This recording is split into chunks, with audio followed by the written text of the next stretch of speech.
घटना है आर्जिकल medical college की। डेट 8 अगस्त 2024 को एक 31 इयर्स लेडी डॉक्टर की बॉडी सेमिनार हॉल में पाई गई। उनकी आंखों में चश्मे का कांच गड़ा हुआ था और उनकी आंखों से खून निकल रहा था। उनके पैर राइट एंगल में पाए गए और आसपास खून के धब्बे। जब ये खबर हॉस्पिटल के एडमॉनिटर तक पहुंची तो कॉलेज के प्रिंसिपल ने सुबह 11 बजे लेडी डॉक्टर के पेरेंट्स के पास कॉल किया कि आप हॉस्पिटल आइए, आपकी बेटी की तबीयत खराब है। लेकिन ठीक 15 मिनट बाद एक कॉल आया कि आपकी बेटी ने सुसाइड कर लिया है। मेरी लड़की ने सुसाइड कर दिया है, ये खबर आई है।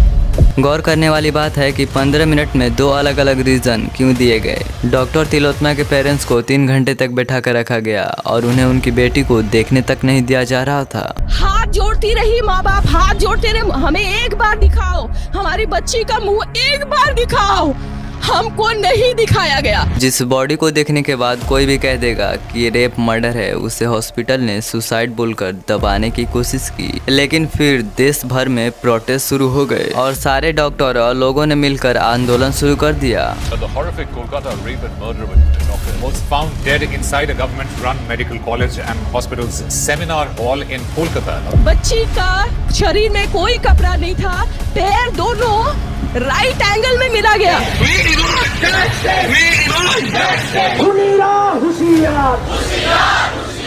चश्मे को कूटा गया जिसकी वजह से आंखों से खून निकल गया, गला दबाकर मारा गया। कुछ ही देर बाद इस संजय रॉय नाम के बंदे को पकड़ा गया, जिसने फिर थोड़ी ही सख्ती से पूछताछ करने पर ये एक्सेप्ट भी कर लिया कि हाँ, मैंने ही ये क्राइम किया है। और फिर संजय रॉय ने कहा कि मुझे फांसी दे दो, मुझे चलेगा। अब ये कहानी यहाँ तक सुनकर आपको कुछ अजीब नहीं लग रहा है क्या? और सबसे इम्पोर्टेंट सवाल, आखिर इस लेडी डॉक्टर के रेप मर्डर के पीछे का कारण क्या है? चलिए जानते हैं। तो देखिए, वेस्ट बंगाल के अंदर कोलकाता में ये यहाँ पर है आर्जिकल मेडिकल कॉलेज। सबसे पहले इस आर्जिकल मेडिकल कॉलेज एंड हॉस्पिटल में ऐसी गिरी हुई हरकत कोई नई बात नहीं है। कई सारे डॉक्टर्स, इवन विक्टिम के फादर का भी यही कहना है कि उस आर्जिकल हॉस्पिटल में सेक्स रैकेट, यहाँ तक कि इनलीगल ऑर्गन्स की भी ट्रैफिकिंग की जाती थी। जरा सोच कर देखिए, क्योंकि विक्टिम को इसके बारे में पता चल गया हो, जिस वजह से इसे रास्ते से हटाने के लिए मारा गया हो। ये है आर्जिकल कॉलेज के प्रिंसिपल संदीप घोष।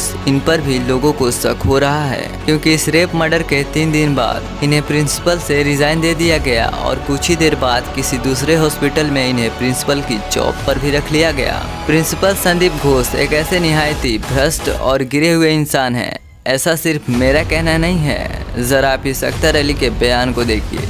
वो बहुत ही करप्टेड आदमी है। वो आर्जिकल मेडिकल कॉलेज में स्टूडेंट लोगों को फेल कराना और ये हॉस्टल वगैरह अलॉटमेंट में पैसा लेना और स्टाफ सिलेक्शन कमीशन, मतलब आर्जिकल में जो भी काम होता था सब जगह वो पैसा खाते थे। मतलब एक माफिया राजा बोल सकते हैं। मैंने अपनी पूरे कैरियर में इतना गंदा इंसान नहीं देखा। और आखिर में सबसे बड़ा एलिगेशंस लग रहा है वेस्ट बंगाल की सीएम ममता बनर्जी और उनकी पार्टी टीएमसी पर, क्योंकि लोगों का ऐसा मानना है कि संजय रॉय और प्रिंसिपल संदीप घोष टीएमसी के खास हैं। क्या ये सब कारनामा ममता बनर्जी की सत्ता बचाने के लिए किया जा रहा है? और इस एलिगेशंस में जितने भी टीएमसी के लिंक्स है ना, उसे हमने अच्छी तरह से एक्सप्लोर करने की कोशिश की है। 14 अगस्त की रात कई लोग सेमिनार हॉल में घुसे, तोड़फोड़ किया और सबूत भी मिटाने की कोशिश की। अब क्योंकि ये केस सीबीआई को सौंप दिया गया था, जिस वजह से सबूत को मिटाने के लिए टीएमसी के लोगों ने हॉस्पिटल के अंदर घुसकर हमला किया और सबूत को डिस्ट्रॉय करने की कोशिश की। एंड आई डोंट बिलीव कि इस आरोप को टीएमसी ने अपने अपोजिट पार्टी पर डाल दिया। তারা আউটসাইডার। আমার যতদূর মনে হয়, আমি যতটুকু ভিডিও দেখতে পেয়েছি, কারো হাতে ন্যাশনাল ফ্ল্যাগ, তারা হচ্ছে বিজেপি, আর কারো হাতে ডিওয়াইএফ এর সাদা লাল ফ্ল্যাগ। बट हमें मिले कुछ प्रूफ इसके जस्ट अपोजिट ही बताती है, क्योंकि इंडियन एक्सप्रेस ने इस हमले में हुए कुछ लोगों की पहचान और उनकी टीएमसी से लिंक चेक करने की कोशिश की, तो उन्हें ये बंदा दिखा सौमिक दास, जो कि इमरजेंसी बिल्डिंग के कई हिस्सों में तोड़फोड़ कर रहा था।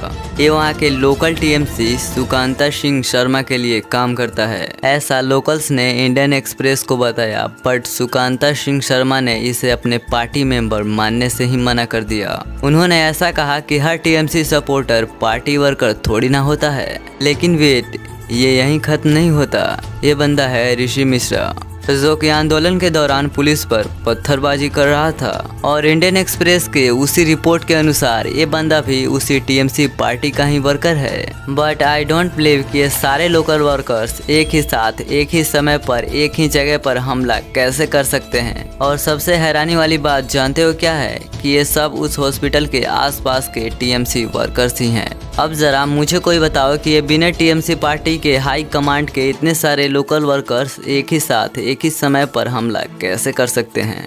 पुलिस उनको रोक नहीं पाई और वो पूरा मॉब अंदर घुस गया। हम लोग अपनी जान बचा के भागे हैं। उन लोगों ने किसी को देखा नहीं। सीबीआई के पहुंचने से पहले ही सबूतों को नष्ट करने की कोशिश शुरू हो गई थी। हजारों के संख्या में ये मॉब आया है, हम लोग पे अटैक भी किया है और इनका मेन टारगेट है कि जो भी एविडेंस है उसको टैंपर किया जाए। अगर आपको ये सारे सबूत कम लग रहे हैं ना, तो ये है टीएमसी के मिनिस्टर जो सबको साफ साफ धमकी दे रहे हैं कि अगर किसी ने ममता दीदी के खिलाफ कुछ भी बोलने की कोशिश की ना तो उसकी हाथ काट देंगे। मुझे विश्वास तक नहीं हो रहा है कि किस लेवल की दादागिरी चल रही है आज वेस्ट बंगाल के अंदर। तो कौन से नॉर्मल लोग गवर्नमेंट के खिलाफ कुछ बोल पाएंगे। वेल, इस आर्जिकल हॉस्पिटल में कई ऐसे मौतें हो चुकी है जिसे हॉस्पिटल ने सुसाइड बोलकर दबा दिया। सन 2001 में सुमित्रा दास नामक एक स्टूडेंट की डेड बॉडी उसके हॉस्टल रूम में पंखे से लटकी हुई मिली और उसे भी हॉस्पिटल ने सुसाइड बोलकर दबा दिया। लेकिन सुमित्रा के पेरेंट्स ने एक क्लेम किया कि उसकी बेटी की मर्डर हुई है।